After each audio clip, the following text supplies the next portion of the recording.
Bonjour à toutes et à tous. En introduction, peut-être vous dire quelques mots sur Sport dans la ville. Donc, on est une association d'intérêt général qui existe depuis presque 20 ans maintenant et qui a pour mission de venir en soutien et en aide à des jeunes qui habitent dans des quartiers difficiles. On le fait en construisant et en animant des terrains de sport en pied d'immeuble dans les quartiers où on intervient. Donc depuis presque 20 ans maintenant, on a construit 36 centres dans une vingtaine de villes de la région Auvergne-Rhône-Alpes, de la région Île-de-France et puis maintenant de la région Hauts-de-France autour de Lille. On a 5500 jeunes cette année qui sont inscrits dans nos centres sportifs, donc on voit tous les mercredis et les samedis sur nos terrains, encadrés par nos éducateurs sportifs. Et tous ces jeunes, on essaie de leur proposer dans le temps un programme d'accompagnement qui a pour objectif de les faire grandir dans leur dynamique personnelle, dans leur comportement, dans leur savoir-être, pour les préparer à une insertion professionnelle en entreprise. Voilà, on intervient dans des quartiers où le chômage des jeunes est très important, très élevé. Et nous, ce qui nous motive, et la raison originelle de la création de Sport dans la ville, c'est de permettre au plus grand nombre de jeunes possible qui en ont envie de pouvoir, au travers du parcours de vie qu'on leur propose, de pouvoir trouver le chemin de la formation et de l'insertion professionnelle en entreprise. Voilà. Et cette année, on a presque 1000 jeunes qui participent à nos programmes d'insertion professionnelle, donc qui sont les grands de Sport dans la ville, qui ont grandi avec l'association et qu'on accompagne aujourd'hui dans la formalisation de leur projet professionnel et puis un accompagnement individualisé vers l'entreprise. Pour faire le lien avec le sujet qui nous intéresse aujourd'hui de la coopération, moi j'aime bien dire que Sport dans la ville est une histoire de coopération réussie, plutôt fructueuse entre 3 acteurs différents mais très complémentaires que sont les collectivités locales, les entreprises et puis l'association que nous sommes. Quand on a démarré Sport dans la ville, il y a 20 ans de cela, on s'est rendu compte que les collectivités locales, les pouvoirs publics et les entreprises travaillaient très peu ensemble, s'ignoraient, parfois même se craignaient, et qu'au travers d'un projet comme celui qu'on a pu mettre en place, on arrivait à les rassembler, à faire en sorte qu'on travaille tous ensemble et à créer des dynamiques territoriales importantes qui, bien sûr, aujourd'hui, profitent et bénéficient à tous les jeunes dont on s'occupe. Et donc, ce ménage à 3, cette coopération à 3, qui fonctionne à plusieurs bénéfices. D'abord, elle motive les différents acteurs. Je pense qu'aujourd'hui, les collectivités locales qui accueillent des centres de sport dans la ville sur leur territoire sont extrêmement intéressées par le fait que la création d'un centre va permettre de mobiliser des entreprises qui vont venir s'investir sur le territoire, là où les jeunes habitent et puis là où beaucoup de jeunes sont en difficulté. Les entreprises elles-mêmes sont intéressées et motivées et heureuses de pouvoir être utiles sur ces territoires où les besoins sont grands. Et puis pour nous, associations, de pouvoir avoir à nos côtés à la fois l'énergie de tous ces partenaires privés et le soutien de ces partenaires publics, c'est quelque chose aussi de très motivant. Cette coopération à 3, elle rassure aussi, de notre point de vue. Elle rassure alors les collectivités locales, puisque aujourd'hui, on le voit, sur les territoires où on intervient, il y a beaucoup de partenaires publics qui sont en retrait ou qui se retirent. Les problèmes demeurent, il faut les résoudre. Et le fait que des entreprises s'investissent sur ces sujets, s'investissent sur ces territoires, ça rassure les collectivités locales. Et puis, nos entreprises partenaires, le fait de voir que nos projets sont accueillis et soutenus par des partenaires publics, ça les met aussi très certainement en confiance par rapport au fait de nous soutenir et de nous soutenir durablement dans les actions qu'on peut mettre en place.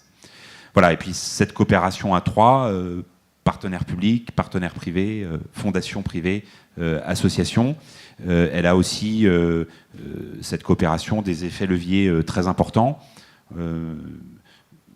J'ai à l'esprit 2 projets principaux. On a eu la chance de pouvoir créer à Lyon, qui est notre terre d'origine, un campus pour tous les jeunes de l'association, les 4000 jeunes de l'association dont on s'occupe en région Auvergne-Rhône-Alpes, qui est un lieu de vie absolument exceptionnel pour tous les jeunes de l'association. Alors, où ils viennent faire du sport, parce qu'on a plusieurs terrains de foot, de basket, et puis on a surtout des bâtiments et des infrastructures qui sont dédiées à nos programmes d'insertion professionnelle.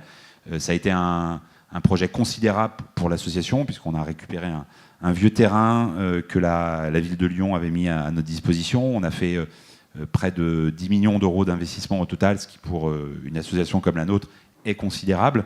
Et ce projet, il a pu aboutir et voir le jour pour tous nos jeunes, parce que il y avait d'un côté des partenaires publics fortement engagés, et puis aussi des partenaires privés qui se sont engagés également très fortement aux côtés de ce projet.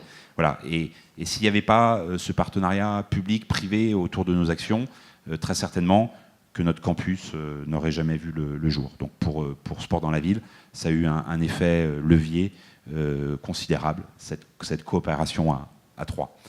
Dans les échecs et les difficultés auxquelles on peut être confronté dans cette partie de tennis ou de football à trois, j'en ai identifié deux principales de difficultés. La première, c'est que le temps public n'est pas le temps privé.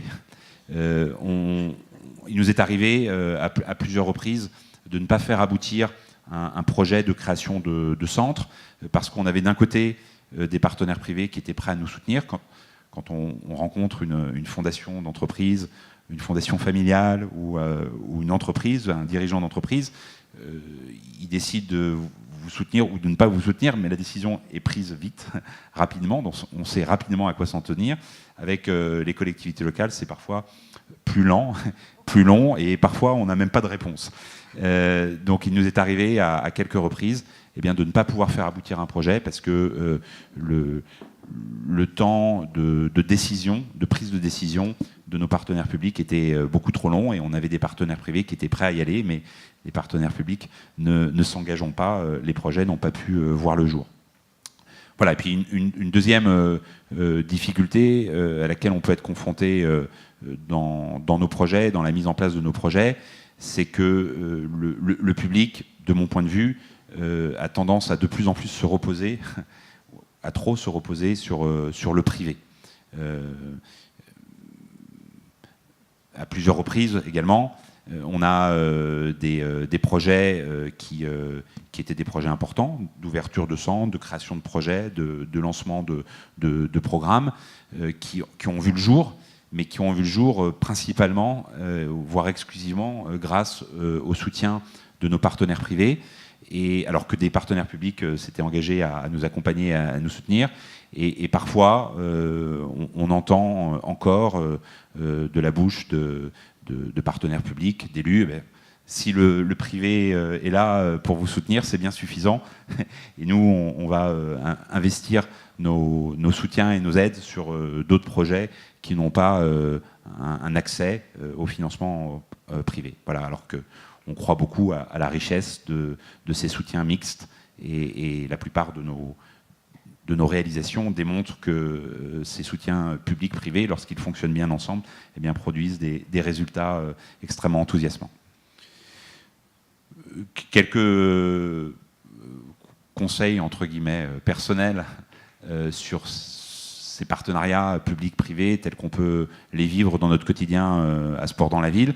D'abord, j'ai la conviction profonde que ce sont des partenariats qui sont dans l'air du temps, qui répondent à une attente forte des territoires, qui répondent à une attente forte aussi des mécènes privés, et qui sont des partenariats puissants et qui permettent de faire aboutir des projets qui très certainement n'auraient jamais abouti si ces partenariats à trois n'avaient pas pu mettre en place.